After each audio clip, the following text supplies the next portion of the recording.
Hello मेरे प्यारे students, तो आज हम करने जा रहे हैं मैथमेटिक्स की वर्कशीट नंबर 36। सो क्लास 9, सबसे पहले आप अपना नेम, क्लास टीचर नेम और डेट मेंशन करेंगे और उसके बाद अपनी वर्कशीट स्टार्ट करेंगे। ओके, आज का टॉपिक क्या है? आज का टॉपिक है एरिया एंड पैरामीटर। क्या है टॉपिक? Area and parameter. इससे पहले आपने एरिया एंड पैरामीटर पढ़ा होगा, पर ये एरिया एंड पैरामीटर हम दोबारा पढ़ने जा रहे हैं।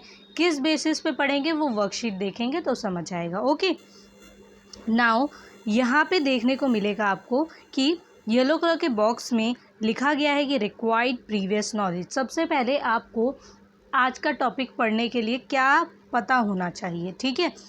Recognition of figures such as square, triangle and quadrilateral.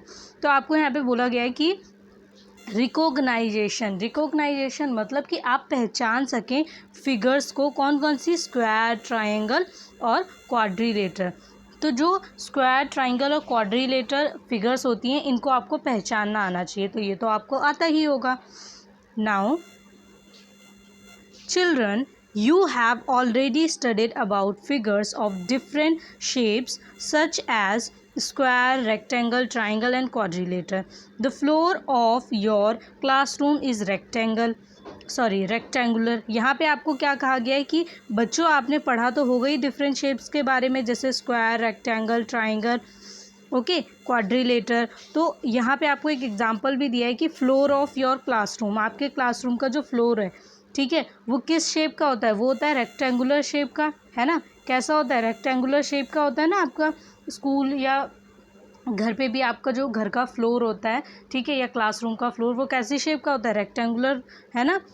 तो यहाँ पे उसके बाद क्या कहा गया है कि it's area and parameter can be calculated. तो उसका एरिया और जो पैरामीटर है वो हम कैसे कैलकुलेट करते हैं? एरिया और पैरामीटर, उसका फॉर्मूला आपको बताया गया है। फॉर्मूला क्या है? पैरीमीटर ऑफ अ रेक्टेंगल, ठीक है, रेक्टेंगल का पैरीमीटर का फॉर्मूला क्या होता है? वो होता है 2 multiply length plus breadth. Length plus breadth को मल्टीप्लाई कर दो 2 से, तो आपका पैरीमीटर निकल आता है। Okay, then area of a rectangle. Area of rectangle कैसे निकलता है? लेंथ मल्टीप्लाई ब्रेथ, ठीक है, लेंथ को ब्रेथ से मल्टीप्लाई कर दोगे तो आपका आंसर आ जाएगा। ओके, तो ये इसका एरिया निकालने का तरीका है। इसके बाद बोला है unit of measurement for length and breadth is taken as metre M और सेंटीमीटर इज cm एक्सेट्रा। यहाँ पे आपको बोला गया है कि जब हम मेज़रमेंट के लिए यूनिट्स लेते हैं, जैसे लेंथ और ब्रेथ की, तो उसे हम कैसे लेते हैं? मीटर में या सेंटीमीटर में। और मीटर और सेंटीमीटर को हम क्या लिखते हैं? उसकी एब्रीवेशन m और cm, ठीक है, मीटर की m लिखते हैं और सेंटीमीटर की cm लिखते हैं, ठीक है, ये होती है इसकी abbreviation. Then as perimeter is also the length of the boundary of a given shape। यहाँ पे बोला पैरीमीटर क्या होता है? पैरीमीटर जो होती है वो लेंथ होती है किसकी? Boundary of a given shape.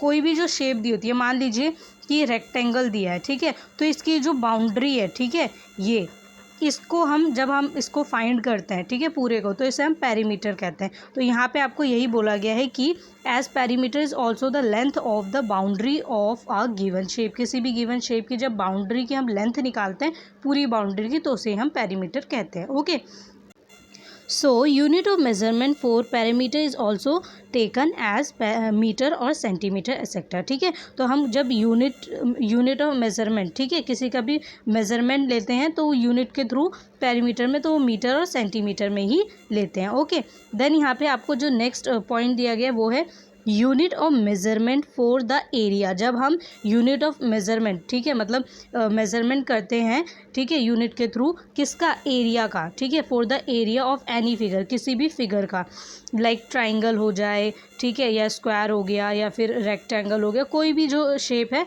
जब हम उसका एरिया निकालते हैं, ठीक है, यूनिट्स में, तो क्या कहा गया है कि इस टेकन एज स्क्वायर मीटर, ठीक है। स्क्वायर मीटर का मतलब होता है जब आप m लिखते हो और इसके साथ ये स्क्वायर लगा दिए, इसे हम बोलते हैं मीटर, ठीक है, मीटर स्क्वायर। तो इसे आप यहाँ पे देखने को मिलेगा, अगर आप ध्यान से देखें तो यहाँ क्या लिखा है? स्क्वायर मीटर, ठीक है, और ये शॉर्ट फॉर्म में भी लिखा है। ऐसे ही बोला है कि और स्क्वायर सेंटीमीटर, ठीक है, स्क्वायर सेंटीमीटर ऐसे लिखते हैं।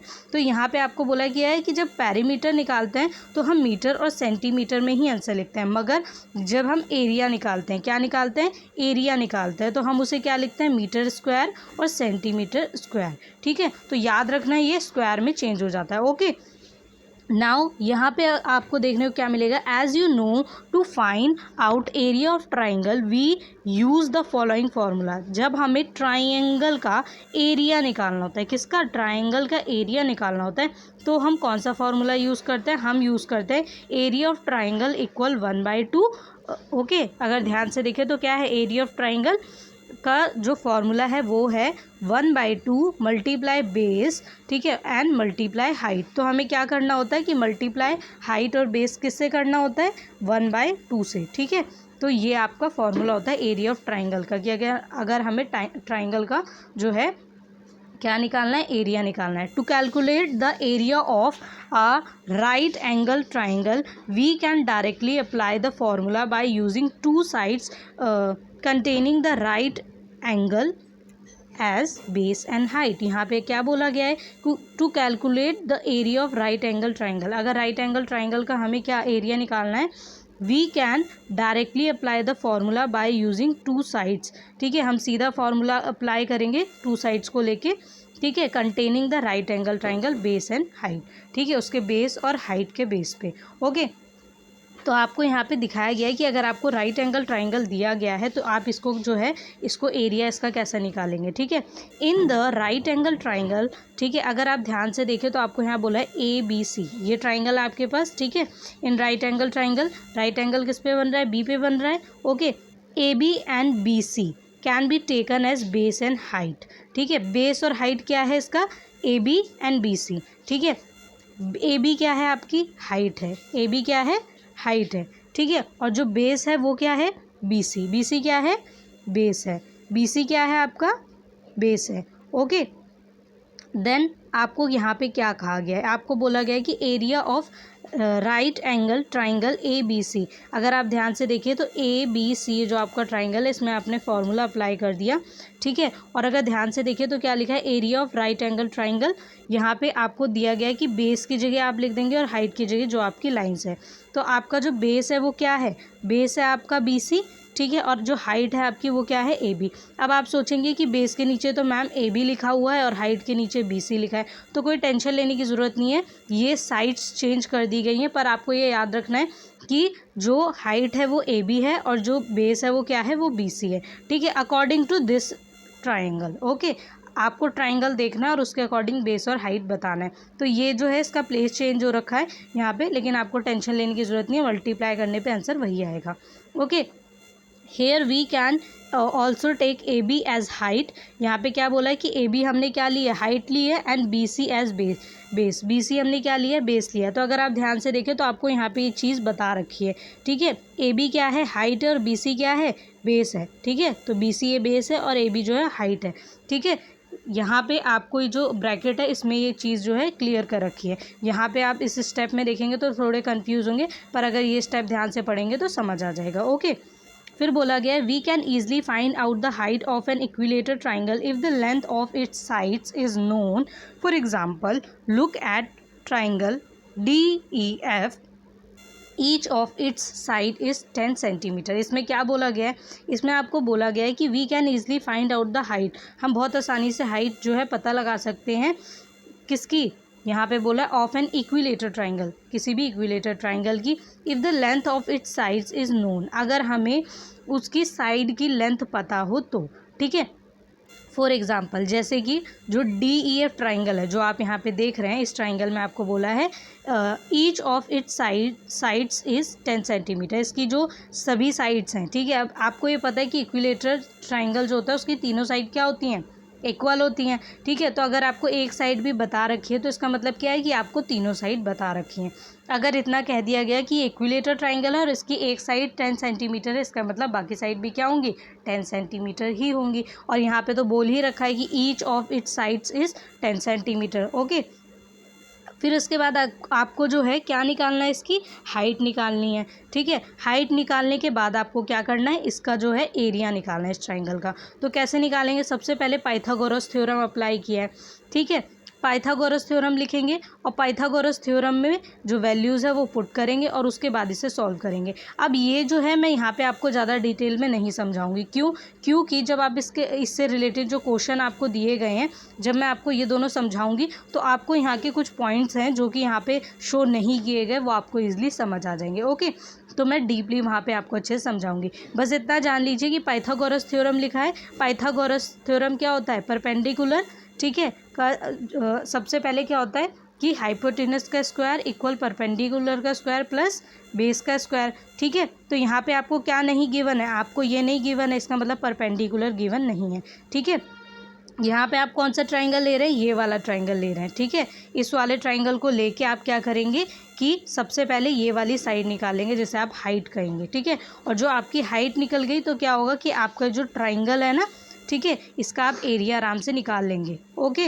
तो अगर आप ध्यान से देखिए तो इस पूरे ट्राइंगल में, ठीक है, आपको इस पूरे ट्राइंगल का एरिया निकालना है। पर इसका एरिया निकालने के लिए आपको क्या चाहिए, इसका एरिया निकालने के लिए आपको हाइट चाहिए, पर हाइट आपको नहीं गिवन है, नहीं बताई है।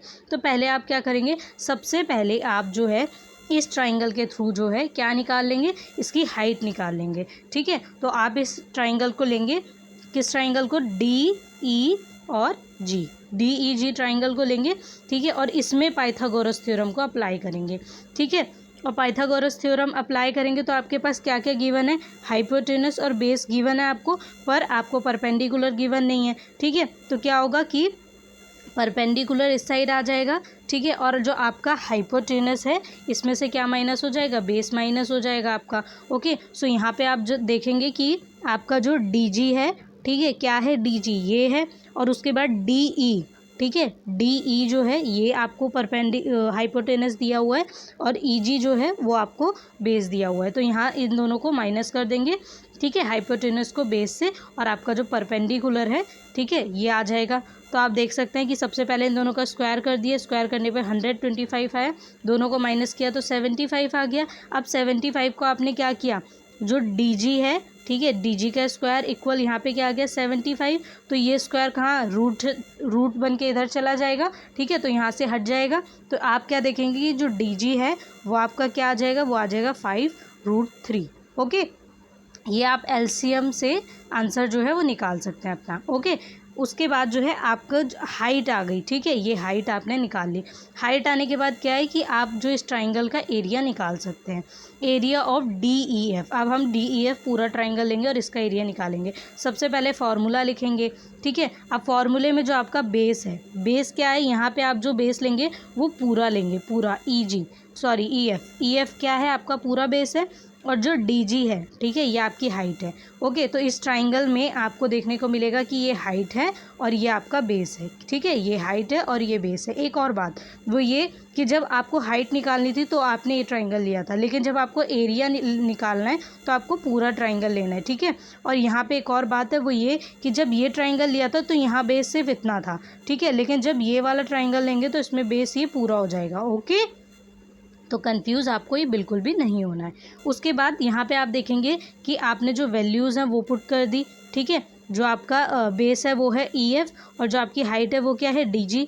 ठीक है, और इनकी वैल्यूज़ यहाँ पे पुट कर दी। वैल्यूज़ पुट करने के बाद क्या होगा कि आपका जो यहाँ पे 1/2 मल्टीप्लाई 10 एंड मल्टीप्लाई 5√3 कुछ ये आ रहा है। 2 से 10 जो है कैंसिल हो जाएगा, तो यहाँ पे आ गया 5। तो आपका जो आंसर है वो कुछ ये आ जाएगा, 5 एंड मल्टीप्लाई 5√3। तो 5 जो कितना हो गया, 25। ओके, और जो आपका √3 है वो एज इट इज़ आप लिखेंगे। और मैंने बताया था कि एरिया जो है, जब एरिया निकालते हैं आप तो उसके साथ क्या लगता है, सेंटीमीटर स्क्वायर या मीटर स्क्वायर। तो यहाँ पे आपको जो वैल्यू है वो सेंटीमीटर में दी है, तो आंसर आपका सेंटीमीटर स्क्वायर में आएगा। ओके, देन आपको ऐसे ही आइसोलेस का निकालना है। यहाँ पे बोला है look at triangle P Q R. आपको पी क्यू आर जो है एक ट्राइंगल दिया है, to understand how we find height of an isosceles triangle. तो यहाँ पे बोला है कि एक आइसोलेस ट्राइंगल है जिसकी आपको क्या बताना है, सबसे पहले आपको यहाँ पे एरिया निकालना है, पर एरिया निकालने से पहले आप क्या करेंगे, हाइट निकालेंगे। ठीक है, जैसे अभी पहले वाले क्वेश्चन में किया एज इट इज़ इसमें भी करना है कि सबसे पहले आपको क्या करना है, ये वाला ट्राइंगल लेना है। उसके बाद आपको क्या करना है, इस ट्राइंगल को लेने के बाद इसमें पाइथागोरस थ्योरम लगाना है और पाइथागोरस थ्योरम से आपको पी एस जो है आपकी हाइट ये निकालनी है, ठीक है, इस ट्राइंगल की हाइट जो है वो निकालनी है। सो यहाँ पे हमने फिर से पाइथागोरस थ्योरम अप्लाई किया, फिर वैल्यूज़ पुट की, वैल्यूज़ पुट करने के बाद हमने जो है इसका स्क्वायर करके इन्हें माइनस कर दिया, आंसर क्या आया 9। अब जो 9 है, जो पी एस है, पी एस स्क्वायर इक्वल 9, ठीक है, तो ये जो स्क्वायर है वो इधर चला जाएगा और यहाँ से हट जाएगा, तो क्या हो जाएगा पी एस इक्वल 3, ठीक है, तो 3 सेंटीमीटर आ गया आपका, पी एस की जो हाइट है वो आ गई, पी एस की हाइट क्या आ गई 3 सेंटीमीटर। अब आपको पूरे ट्राइंगल का क्या निकालना है, एरिया निकालना है। पूरे ट्राइंगल का एरिया निकालने के लिए आप क्या करेंगे, फिर से जो फॉर्मूला अप्लाई करेंगे जो अभी आपने पढ़ा, ठीक है, 1/2 multiply base and multiply height. तो यहाँ पे एक और बात है, वो ये कि आपको बेस यहाँ पे गिवन है, ठीक है, आपको 2 स्टेप की जगह, जैसे यहाँ पे 2 स्टेप में लिखा है, यहाँ पे सिंगल स्टेप में आपको बता दिया है कि बेस क्या है, बेस क्यू आर है। जब आप पूरा ट्राइंगल ले रहे हैं तो मैंने क्या कहा था कि पूरा जो है वो बेस लिखना है, ठीक है। उसके बाद जो हाइट है वो क्या है, पी एस है हाइट, ठीक है, तो यहाँ देख सकते हैं क्यू आर और पी एस जो है हाइट में, पी एस और क्यू आर जो है वो बेस है। इसमें फिर आप वैल्यूज़ पुट करेंगे, ठीक है। अब यहाँ पे वैल्यू क्या आ गई, 1/2 मल्टीप्लाई 8 एंड मल्टीप्लाई 3, ठीक है, ये कैंसिल हो जाएगा, तो क्या आ जाएगा 4 एंड 3, तो 4 3 जा कितना हो जाता है 12, और आपका ये एरिया है, और एरिया हमेशा सेंटीमीटर स्क्वायर या मीटर स्क्वायर में आता है, ठीक है, तो यहाँ पे आंसर आपका सेंटीमीटर स्क्वायर में आ गया, ओके।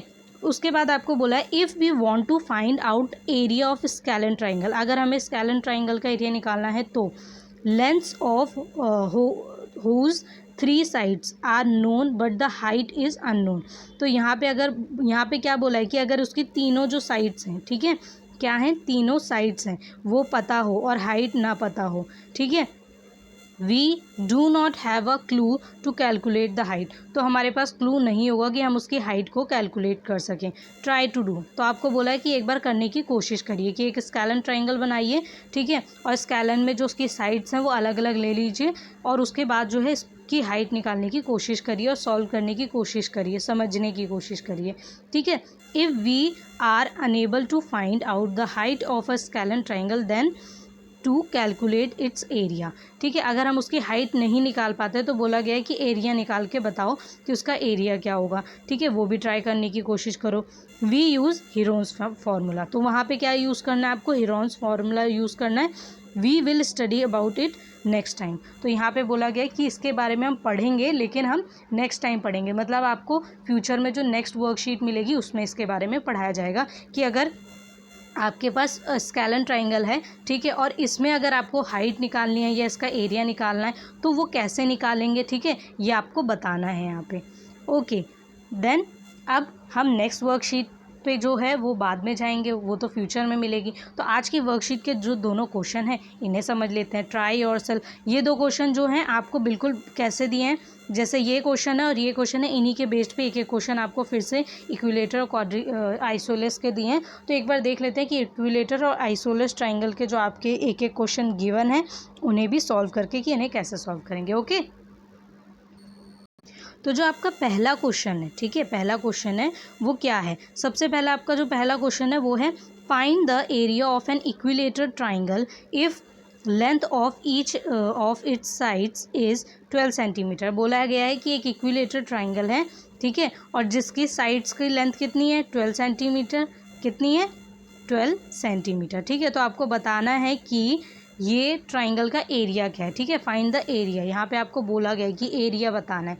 तो एरिया बताने के लिए सबसे पहले आपको क्या चाहिए, हाइट चाहिए, बेस चाहिए, और फिर आपको इसे सॉल्व करना है। तो आपको बेस तो दिया हुआ है, तीनों साइड्स बता दी, इसका मतलब बेस तो आपको दिया है, ठीक है, 12 सेंटीमीटर, मगर आपको हाइट तो गिवन ही नहीं है, ये तो आपको पता ही नहीं है, तो ये आपको सबसे पहले निकालना है जैसे आपने पहले निकाला था, ठीक है। The area of an equilateral triangle with the length of its sides is 12 centimetre. Solution आपको कैसे लिखना है ये भी देख लीजिए, ठीक है। आपको वर्कशीट में बहुत शॉर्ट में समझाया है, क्योंकि वर्कशीट आपके पास जो है वो शॉर्ट में आपको अच्छे से समझाई जाती है, पर एग्ज़ाम में आपको उतने शॉर्ट में नहीं लिखने आंसर्स, ठीक है।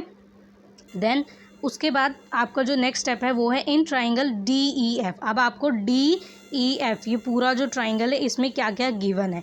डी ई जो है आपका, ठीक है, डी ई ये वाली लाइन 12 सेंटीमीटर है, डी एफ जो है ये भी 12 सेंटीमीटर है, ये भी गिवन है। और उसके बाद ई एफ कितना है, ई एफ है आपका 12 सेंटीमीटर, ठीक है, ये भी आपको गिवन है, मतलब ये तीनों साइड्स आपको गिवन है। उसके बाद आपको बोला गया है कि ई एफ इक्वल ई जी प्लस जी एफ। जो आपका ई एफ है, ठीक है, ये वाली लाइन, ये ई जी प्लस जो जी एफ है, ठीक है, इन दोनों को जब आप ऐड करेंगे तो ये पूरी लाइन जो है वो आ जाएगी।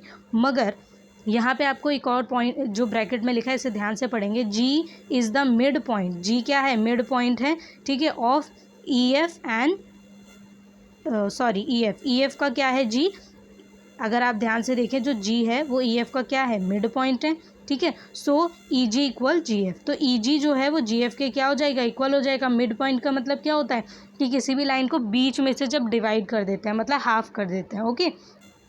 तो अगर ये दोनों इक्वल है तो क्या है, हम ई जी और जी एफ है, ठीक है, तो जी एफ की जगह जो हम है क्या लिख सकते हैं, ई जी लिख सकते हैं, ठीक है। तो यहाँ पे हमने 2 बार लिख लिया ई जी। अब यहाँ पे अगर आप ध्यान से देखें तो ये ऐड हो जाएंगे तो क्या हो जाएगा, 2 ई जी, ठीक है। तो यहाँ पे 2 जो है वो इस साइड आ जाएगा, ठीक है, और 12 से कैंसिल हो जाएगा, किससे कैंसिल हो जाएगा, 2 जो है वो 12 से कैंसिल हो जाएगा, तो ई जी है जो है आपका आ जाएगा 6 सेंटीमीटर। ये स्टेप मिसिंग था आपकी जो वर्कशीट था, पर मैंने आपको सिर्फ इसलिए समझाया क्योंकि कुछ बच्चे जो हैं वो समझ जाते हैं, लेकिन कुछ बच्चे जो हैं उनको समझ नहीं आती है बात कि ये जो पूरी लाइन है, ठीक है, ये तो गिवन है पर हमें ये तो बताया नहीं है, ठीक है। तो ये जो आपका कॉन्सेप्ट है, ये जो स्टेप है, ये आपको मिस नहीं करना है, स्किप नहीं करना। अगर आप इसे अभी समझ लेंगे तो फ्यूचर में आपकी बहुत मदद होगी, ओके। इसीलिए मैंने स्टेप छोड़ा नहीं है, स्किप नहीं किया है। आप चाहे तो इसे लिख सकते हैं और चाहे तो ना लिखें, वो आपकी चॉइस है, मगर मैंने इसलिए बताया क्योंकि आगे चल के जब आप इसकी रिवीजन करेंगे तो ये क्वेश्चंस आपको नहीं समझ आएंगे। अभी तो आप कर रहे हैं, सॉल्व कर रहे हैं, इसलिए आपको समझ आ रहे हैं, लेकिन जब फ्यूचर में रिवीजन करेंगे तो हो सकता है कि आप भूल जाएं कि ये कैसे सॉल्व हुआ था, तो वहाँ पे ये स्टेप्स बहुत मदद करते हैं, ओके। देन आपको क्या बोला गया है कि जो आपका ई जी है और जी एफ है वो दोनों के क्या किसके इक्वल हैं, 6 सेंटीमीटर के इक्वल हैं, ठीक है। उसके बाद जो आपका नेक्स्ट ट्राइंगल है वो डी ई जी है, क्या है, डी ई जी, ठीक है, ये वाला जो ट्राइंगल है डी ई जी, ठीक है। इस वाले ट्राइंगल को आपको देखना है कि ये क्या है, एक राइट एंगल ट्राइंगल है, ठीक है, जी पे राइट एंगल ट्राइंगल बन रहा है। उसके बाद है बाय यूजिंग पाइथागोरस थ्योरम। अब पाइथागोरस थ्योरम लगाना है और क्या फाइंड करना है, डी जी, ठीक है, ये वाली लाइन आपको पता लगानी है, जिसे आप हाइट या एल्टीट्यूड कहेंगे, ओके। तो आपने एल्टीट्यूड के बारे में पढ़ा ही था और ये इसे हम हाइट भी कह सकते हैं, ठीक है। तो ये हाइट कहें या एल्टीट्यूड कहें, यहाँ पे आपको हाइट निकालनी है। सो आपने पाइथागोरस थ्योरम लगाया और यहाँ पे क्या हुआ कि पाइथागोरस थ्योरम में जो आपका प्लेस है वो चेंज हो गया। किसका प्लेस चेंज हो गया, प्लेस जो है वो ई जी का जो है चेंज हो गया और वो इस साइड आ गया, ठीक है। तो यहाँ पे अगर आप देखें तो प्लेस चेंज होने के बाद ये माइनस में हो गया, ठीक है, डी ई का स्क्वायर माइनस ई जी का स्क्वायर इक्वल डी जी का स्क्वायर। तो यहाँ पे वैल्यूज़ पुट की हमने डी ई की, ठीक है, डी ई की वैल्यू पुट की और ई जी की वैल्यू हमने पुट की। वैल्यू पुट करने के बाद जो है हमारे जो डी जी है, ठीक है, ये निकल आएगा। कैसे निकल जाएगा, पहले हम इनका स्क्वायर कर देंगे और स्क्वायर करने के बाद इन्हें माइनस कर देंगे। माइनस करने के बाद क्या आया, हमारा जो वैल्यू है वो आ गई 108। 108 जो है इसका स्क्वायर जो है यहाँ रूट में आ जाएगा और यहाँ पे क्या हो गया, 108 जो है वो किस में चेंज हो गया, रूट में चेंज हो गया, तो रूट 108, ओके। देन अगर आप इसका एलसीएम निकालेंगे 108 का तो आपकी वैल्यू क्या आ जाएगी, आपकी वैल्यू आ जाएगी 6√3 सेंटीमीटर, ठीक है। तो आपकी डी जी की वैल्यू क्या आ गई, 6√3 सेंटीमीटर, ओके। देन अब आपकी हाइट निकल गई, ठीक है, मतलब आपके ट्राइंगल की हाइट निकल गई। तो यहाँ पे आपका क्या है, area of D E F. अब हमें पूरे ट्राइंगल का क्या निकालना है, एरिया निकालना है। तो हम यहाँ पे फॉर्मूला पुट करेंगे और फॉर्मूला पुट करने के बाद इसमें वैल्यूज़ जो है वो डाल देंगे। तो जो बेस है वो है ई जी और हाइट जो है वो है डी जी, ठीक है। और ई जी की वैल्यू आप पुट करेंगे और डी जी की वैल्यू ई एफ की वैल्यू पुट करेंगे और डी जी की वैल्यू पुट करेंगे, ठीक है। तो ई एफ की वैल्यू क्या है 12 और डी जी की वैल्यू क्या है 6√3, ओके। देन यहाँ पे 2 जो है वो 12 से कैंसिल हो जाएगा, तो कितना आंसर आ जाएगा, 6 आ जाएगा, ठीक है। सो 6 × 6√3। अब 6 जो कितना होता है 36 होता है और √3 एज इट इज़ वैसे ही लिख देंगे। Therefore area of triangle D E F 36√3 centimetre square. तो आपकी वैल्यू जो है वो आ गई, ठीक है। DEF का एरिया आपके जो है आपको मिल गया। ओके, देन जो आपका सेकेंड क्वेश्चन है वो क्या है, वो है find the area of isosceles triangle in length of it's equal sides. यहाँ पे बोला है कि एक आइसोलेस ट्राइंगल है तो जो इसकी इक्वल साइड्स हैं उनकी लेंथ तो 10 सेंटीमीटर है, ठीक है, दोनों की, इसकी भी और इसकी भी 10 सेंटीमीटर। उसके बाद बोला गया है कि and length of it's third side, और जो उसकी थर्ड साइड है मतलब जो ये है, ठीक है, उसकी कितनी है 16 सेंटीमीटर, ठीक है, उसकी जो साइड है लेंथ की सॉरी उस साइड का लेंथ कितनी है 16 सेंटीमीटर। ओके, सॉल्यूशन क्या है, the area of isosceles triangle is in length of it's equal sides, ठीक है। तो यहाँ पे आप क्या करेंगे, यहाँ पे आप 10 सेंटीमीटर, ठीक है, जो इसकी इक्वल साइड्स हैं ये बताया गया है, और जो उसकी थर्ड साइड है वो 16 सेंटीमीटर। देन अब यहाँ पे आप क्या करेंगे, ट्राइंगल PQR ले लेंगे। अगर ध्यान से देखें तो मैंने यहाँ पे ट्राइंगल भी बनाया है, ट्राइंगल PQR, ठीक है, ये आपका ट्राइंगल है। इस ट्राइंगल में आपको गिवन क्या है, PQ आपको 10 सेंटीमीटर, PR आपको 10 सेंटीमीटर और QR जो है 16 सेंटीमीटर दिया है। अगर आप ध्यान से देखें तो PQ, PR and QR, okay, ये दोनों तीनों साइड जो है ये दे रखी है। उसके बाद आपको क्या कहा गया, उसके बाद आपको कहा गया कि जो QR है, ठीक है, वो किसके बराबर है, वो है QS और SR, ठीक है, इन दोनों को आप ऐड कर देंगे तो आपका QR आ जाएगा, ठीक है। तो यहाँ पे S is the mid point of QR, so QS equal SR, ठीक है, ये S जो है वो मिड पॉइंट है QR का, तो इसीलिए क्या हो गया, QS जो है वो SR के क्या हो गया, बराबर हो गया। अब ये दोनों बराबर है तो यहाँ SR की जगह आप QS लिख सकते हैं। ओके, सो यहाँ पे QS और QS ऐड हो गए, 2 QS हो गए और 2 इस साइड चला गया तो क्या हो गया, इससे 16 से कैंसिल हो गया। 16 से कैंसिल होने पे आपका जो QS है वो आ गया 8 सेंटीमीटर। ओके, देन यहाँ पे उसके बाद QS और जो SR है वो बराबर हो गए 8 सेंटीमीटर। देन यहाँ पे आपको ट्राइंगल PQS लेना है। क्या लेना है, PQS, ये वाला ट्राइंगल, ठीक है, ये राइट एंगल ट्राइंगल है। Okay, then using Pythagoras theorem, by using Pythagoras theorem आपको क्या निकालना है, जो है PS जो है आपको फाइंड करना है, मतलब हाइट निकालनी है, ठीक है। अब यहाँ पे आपको पाइथागोरस थ्योरम लिखा आपने, ठीक है, और उसके बाद जो है फिर से जैसे आपका लास्ट क्वेश्चन में प्लेस चेंज हुआ था, प्लेस चेंज हुआ, किसका प्लेस चेंज होगा, यहाँ पे आपका जो प्लेस है वो होगा QS का चेंज, किसका होगा, QS का, ये साइड चला जाएगा, ठीक है। और यहाँ पे आप देखेंगे कि आपने वैल्यूज़ पुट कर दी, PQ की वैल्यू आपने पुट कर दी और QS की वैल्यू आपने पुट कर दी, ठीक है।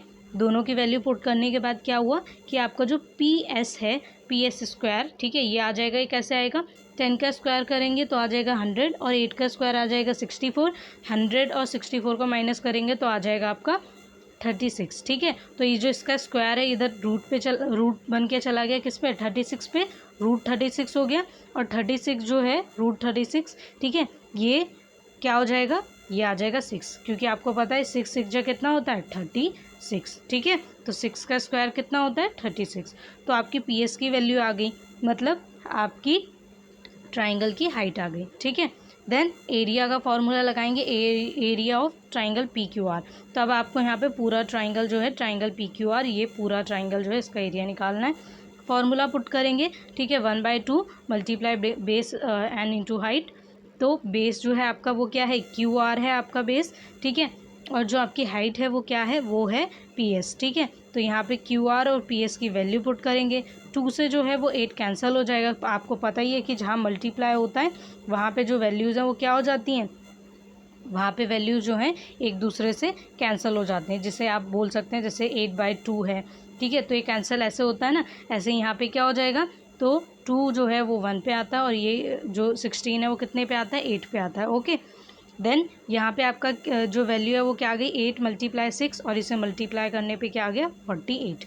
ओके, तो therefore area of triangle PQR equal 48 centimetre square. Okay, तो आपके यहाँ पे दोनों क्वेश्चन सॉल्व हो गए, और ये क्वेश्चंस बहुत इजी इंटरेस्टिंग है। अगर आपने वर्कशीट ध्यान से देखी है तो ये क्वेश्चंस आप खुद कर सकते हैं, पर कुछ स्टेप यहाँ पे मिसिंग थे, तो वो स्टेप भी मैंने यहाँ लिखवाए हैं जिससे आपको प्रॉब्लम ना हो जब आप इस क्वेश्चन को जो है सॉल्व करें और आगे फ्यूचर में ऐसे ही क्वेश्चन आपको मिले तो। ओके, आप हमारे चैनल को अगर सब्सक्राइब कर लेंगे तो आपको सारी वीडियोस टाइम टू टाइम मिलती रहेंगी, उनके नोटिफिकेशन आपको मिलते रहेंगे और आपकी बहुत हेल्प होगी, आपको बार बार हर वीडियो को सर्च नहीं करना पड़ेगा।